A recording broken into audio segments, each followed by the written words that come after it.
How you doing, man? What's your story? Aircraft mechanic. An aircraft mechanic? What sort of aircraft? 737s for Ryanair. For Ryanair? Fantastic. So, you're the guy in charge of the gaffer tape then, that's good.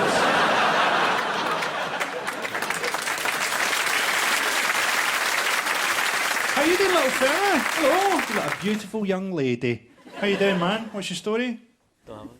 You don't have one? You're at school? No. No? What are you doing? Games designing.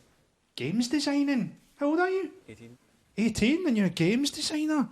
Just shows you how fucking shit my life's been. When I was 18, I was being fucking sexually abused.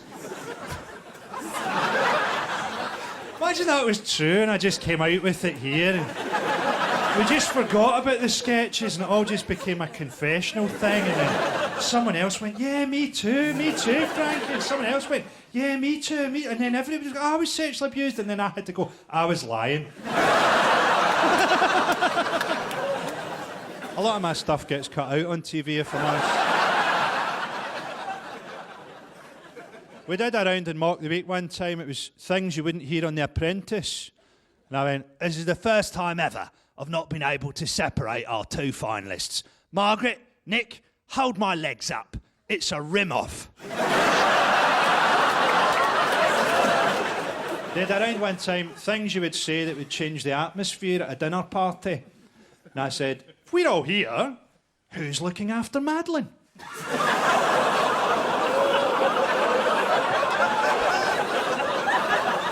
fucking cut it out, can you believe that?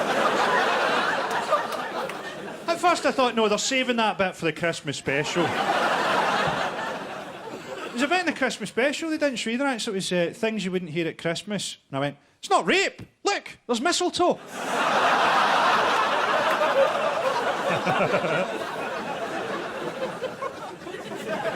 I did that show, Would I Lie to You, with Christine Blakely, when she was on the One Show. I said to her, I said, Christine, you're a very beautiful woman. You're a very talented presenter. Why do you have to present the One Show with Shrek? Do you know how difficult it is for me to masturbate with one eye closed? And she looked at me for a bit and she went, you're masturbating to the One Show with a hand over your eye? I said, no, Christine. I wear an eye patch because I need both hands. It's all talent shows TV now, isn't it? Simon Cowell doing that smile like he's taking a piss in a swimming pool. Can you even imagine something interesting happening in one of those shows? You switch on and one of the judges is going, well, that was a wonderful tribute to Gary Glitter, but couldn't you have just sung one of his songs? They had auto-tune on the X Factor for a week. If that technology exists, why don't they use it on Cheryl Cole's speaking voice so that she sounds less like a rape alarm for dogs? Karaoke, those shows are not rock and roll, are they? You can't imagine Jedward being involved in an incident of drunken violence, unless you count their conception.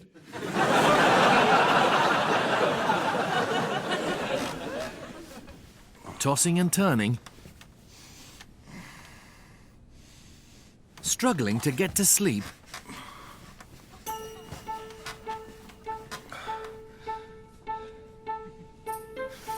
Well, don't. Just stay up all the time.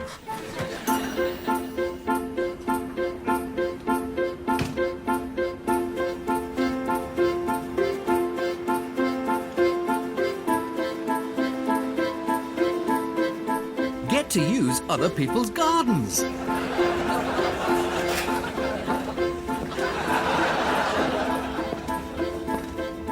Meet like-minded people.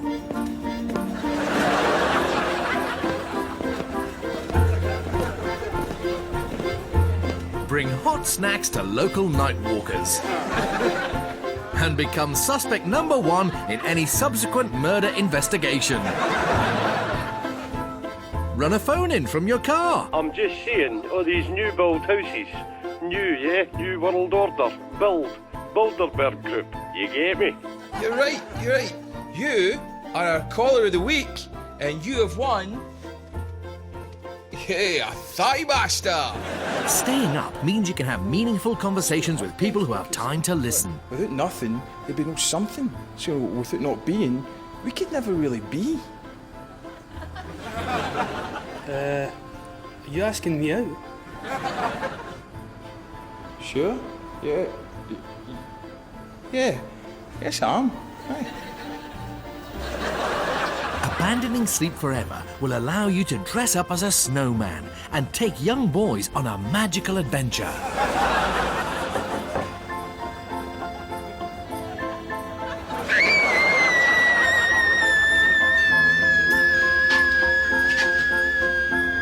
Who the fucker that's been using our trampoline?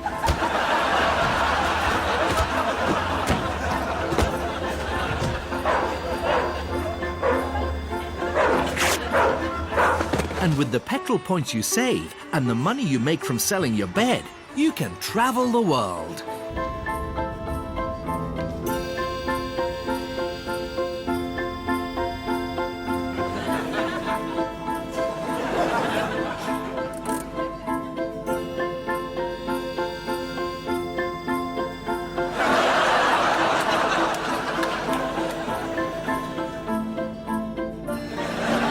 Whatever happens, your day job will never be the same again. Maybe the coffee will wake him up. Oh! Oh, fuck!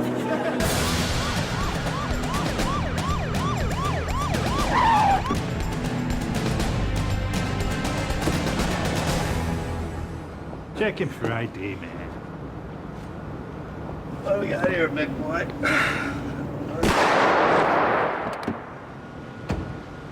I don't know what happened.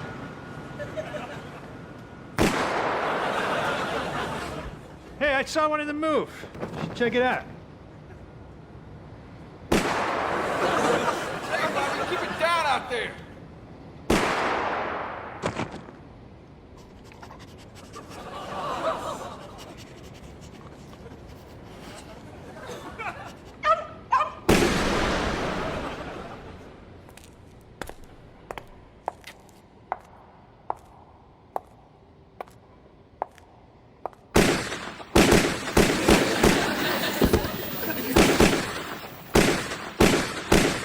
Yeah, check it out up there. I think I saw someone move near the top. Check it out and then lean out and tell me what's happening. Lean out with your full face. Really use your shoulder muscles. That's it.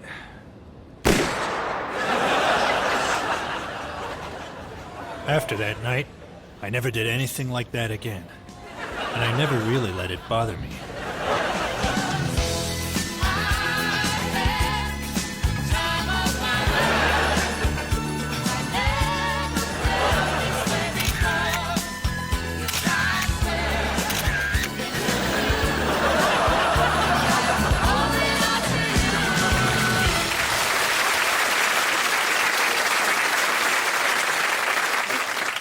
Why are old people always in the swimming baths?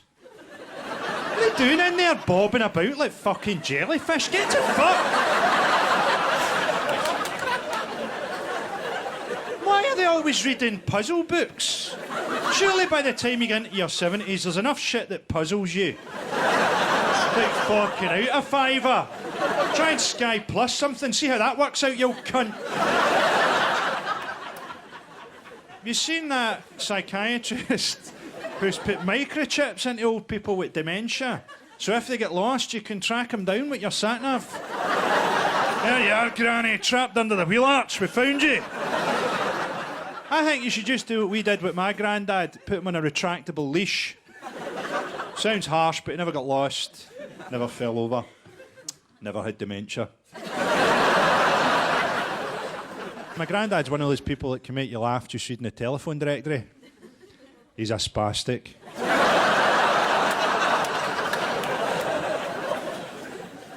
Ricky Martin came out recently. That took a while, Ricky.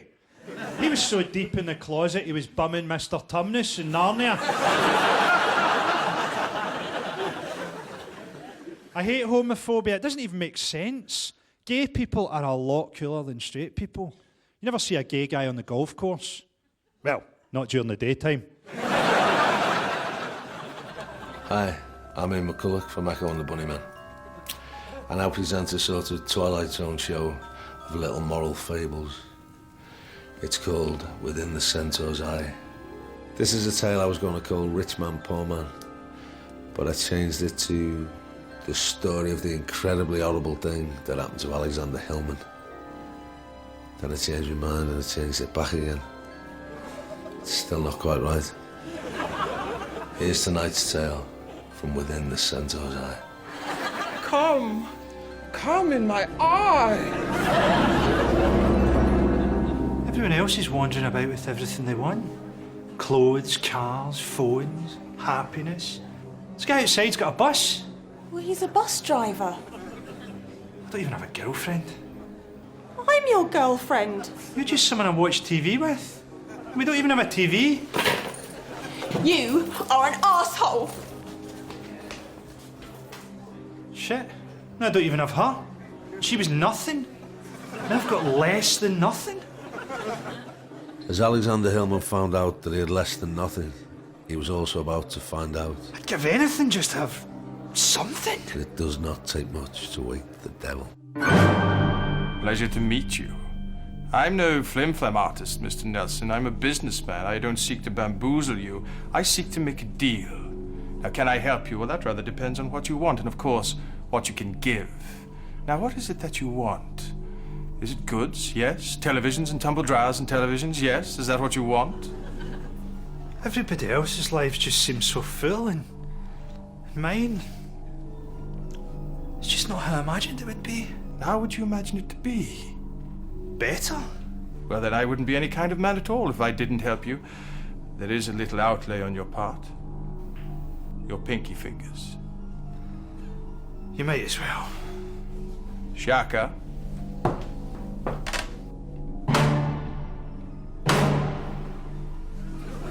No, I don't even have any pinkies. Yes, but all you can imagine will be yours.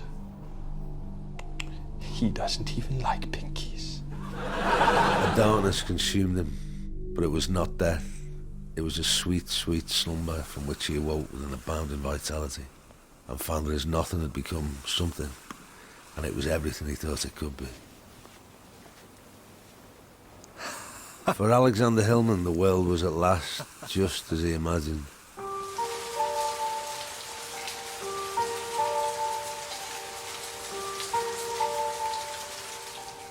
His riches, Try this one. his influence,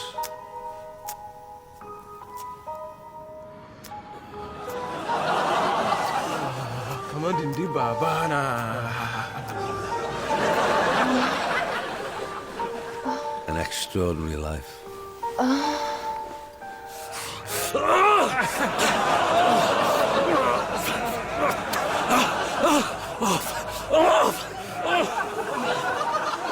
Where each moment shone with possibility. Oh, it's warm. So warm. It's warm.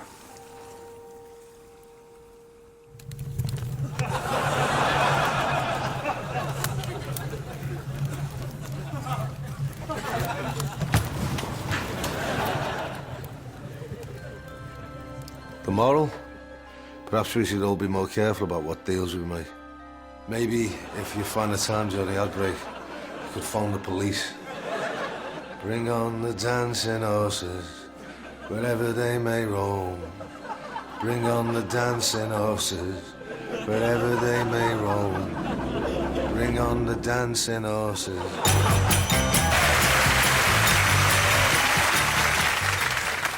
It was a great summer for mental cunts murdering people. Pretty much a classic, wasn't it? The crossbow cannibal. He gave that as his name in court. What's your name? Crossbow cannibal. And how do you plead? Not guilty, Your Honour. That taxi driver went mental in Cumbria. Killed 12 people. I was in London when that happened, and the next day, there's a Scottish guy sat across from me in the cafe, reading the newspaper at breakfast. He's reading about that taxi driver, and as he left, He pointed at the taxi driver's face in the paper and he went, "And they never take Scottish banknotes."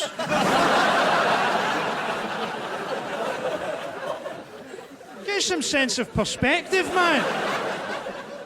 Mark Chapman, the guy who shot John Lennon, got refused parole. I think we should let him out just as soon as we can get him really, really into Coldplay. We put 2 10-year-old boys in the sex offenders register. I can't wait for one of Britain's paedophiles to run into our youngest sex offenders. "Do you want to see my puppies?" "Yeah, and your cock." Ernie, the train engine, was the happiest, busiest little train in the whole island of Truscott. One day, Ernie saw a new train. Oh dear, I hope he won't be taking over any of my jobs. You're new, aren't you? I do hope you're enjoying our lovely island. Ha ha ha! Oh, that is good, Ernie. Enjoy. Yes, I am enjoying bursting my boiler for Mr. Manager on this fascist island. My name is Pablo.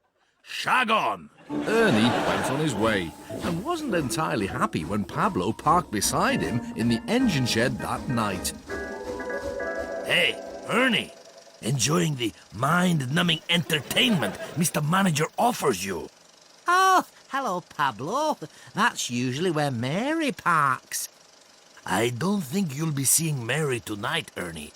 Mr. Manager has taken her into his special shed.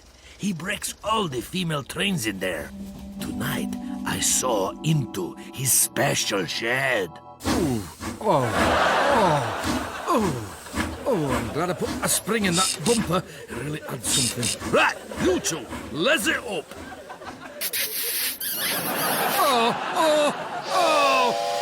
There she blows.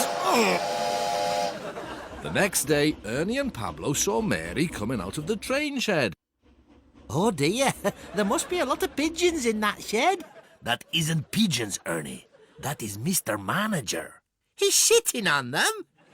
Ernie, come to my meeting today. There is another way. Afterwards, Ernie happened to pass Pablo's meeting. He was surprised to see so many trains there. You blind your eyes to what is around you. What goes on in that shed is immoral. What, the happy shed? It is not even called that. Roll up, see, Mr. Manager! Orderly raping trains! Why do you think Mr. Manager travels by helicopter? He does not live on the island. He lives on the mainland until he owns the mainland, and then he will live in space. I am here to tell you, I can get guns, big special guns that you can operate with your face. A great man once said that the most rebellious thing you can do is to fall in love. But let's not forget that you can also rebel by killing people and blowing shit up. We don't need the tracks. If you truly free your mind, you can live off the tracks. Look, I can levitate off the tracks. Watch. My face! It's burning!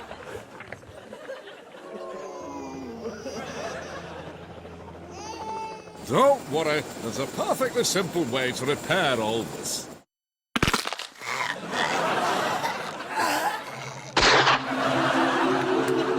Pablo's insurgency has made me think very carefully. I realise now that what I have been doing in my train shed is wrong, as it discriminates among trains. Which is why I've decided to start taking lots of ecstasy, so I can start fucking the boy trains in the face as well. I have ordered so much MDMA to be brought to the island that soon I will be fucking you all in the face. To pay for the ecstasy, I had to sell most of the female trains. Next day, Ernie felt sad. You know, I still feel that a little bit of Pablo is with us somewhere. Oh, is that a tear in his eye? No, it's me cum. Howdy. Now, what was the moral of the story this week? It was, don't use sex to get love, ladies. You can barely use it to get drinks. And that the Immaculate Conception was bullshit. It was just some guy with the smarts to sew on a pair of wings and get a good story together to fuck an impressionable young girl. Now, you think if I sewed on some wings to my back, I couldn't get laid? Actually, it was a lot harder than I thought. But I did manage to get a little boy to go drinking with me when I convinced him I was one of the X-Men. Did a little time in prison about then, too. And I remember my cellmate introducing himself to me with the words, "I see my penis as a fist and my fist is penis." Now, that doesn't make him a bad person, you understand. Only a terrible husband and father. Now, if you want to take umbrage with anything I've said, then I suggest you pick up your Vorpal cloak, your +5 fire sword, and meet me down at the end of level 4, where I'll be operated by a 13-year-old Chinese boy who can do a Rubik's Cube with his feet. And I'm gonna show you heavy, fatherfucker, fireball, y'all!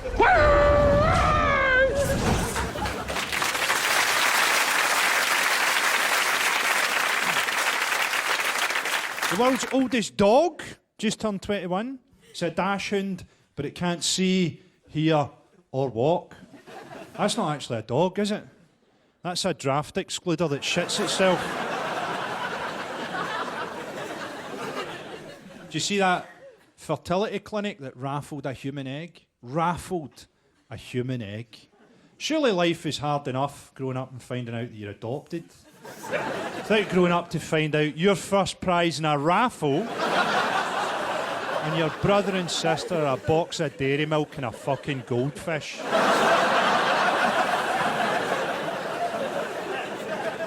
Have you heard this?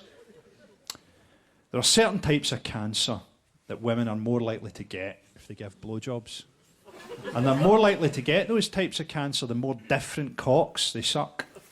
Now, you've never heard that, have you? And the reason you've never heard that is that men control the news. In other news, sucking cocks causes cancer. The weather, quickly, the weather! That's the end of this week. See you same time next week, fatherfuckers!